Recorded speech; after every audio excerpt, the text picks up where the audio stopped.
Hi kids, welcome to Stories by Mom. New week, new story. The story will be read in English first and then it will be explained in Kannada also. So don't forget to watch the video till the end. Today our story's title is The Grasshopper and the Ants. Let's get started. Once upon a time in a green and sunny meadow, there lived a happy grasshopper who loved to sing and play all day long. Nearby lived a group of hard-working ants who spent the warm summer collecting food for winters. Every day, Grasshopper laughed and said, "Why do you work so much? Come, play with me." But the ants replied, "We are storing food for the cold winter. You should do the same." The grasshopper only giggled and continued singing. Soon winter arrived.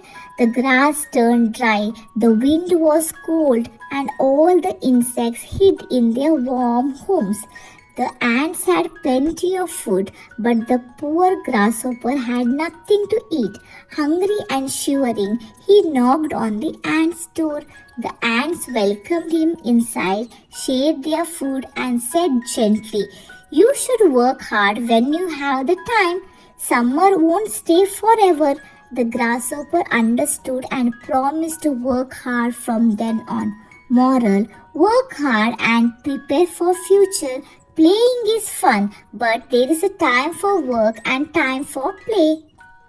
ಒಂದ್ಸತಿ ಒಂದು ಹಸಿರು ಹುಲ್ಲಿರೋ ಜಾಗದಲ್ಲಿ ಒಂದು ತುಂಬ ಖುಷಿಯಾದ ಮಿಡತೆ ಇರ್ತಾಯಿತ್ತು. ಅದು ದಿನಾಗಲೂ ಹಾಡು ಹೇಳ್ತಾ ಇಡೀ ದಿನ ಆಟಾಡ್ತಾ ಇರುತ್ತೆ. ಅದ್ರ ಪಕ್ಕನೇ ಒಂದು ಶ್ರಮ ಪಡೋ ಇರುವೆದು ಗುಂಪು ಇರುತ್ತೆ.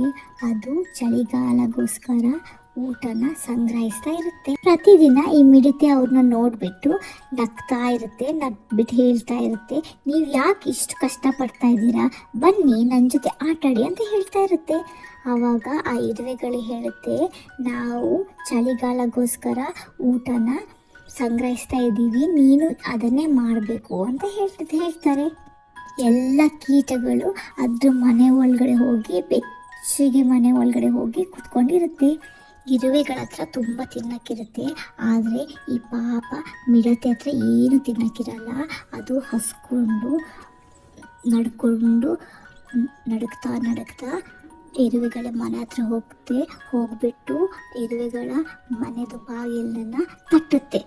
ಆ ಇರುವೆಗಳು ಆ ಮಿಡತೆನ ಒಳಗಡೆ ಕರ್ಕೊಂಡು ಹೋಗಿ ಅವ್ರದ್ದು ಊಟನ ಅದಕ್ಕೆ ಕೊಟ್ಬಿಟ್ಟು ಮೆತ್ತಿಗೆ ಹೇಳ್ತಾರೆ, "ನೀನು ಕಷ್ಟಪಡಬೇಕಿತ್ತು, ಬೇಸಿಗೆಗಾಲ ಯಾವಾಗಲೂ ಇರಲ್ಲ" ಅಂತ ಹೇಳ್ತಾರೆ. ಆ ಮಿಡತೆಗೆ ಅರ್ಥ ಆಗುತ್ತೆ. ಆಮೇಲೆ ಅದು ಭರವಸೆ ಕೊಡುತ್ತೆ, ಇನ್ಮೇಲೆ ನಾನು ಕಷ್ಟಪಡ್ತೀನಿ ಅಂತ ಹೇಳುತ್ತೆ.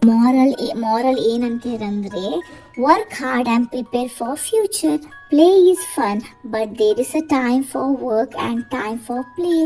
ಏನಂತೀರಂದರೆ, ಕಷ್ಟಪಟ್ಟು ಕೆಲಸ ಮಾಡಿ ಮತ್ತು ಭವಿಷ್ಯಕ್ಕಾಗಿ ನಾವು ಸಿದ್ಧರಾಗಬೇಕು ಅಂತ ಹೇಳ್ತಿದ್ದಾರೆ.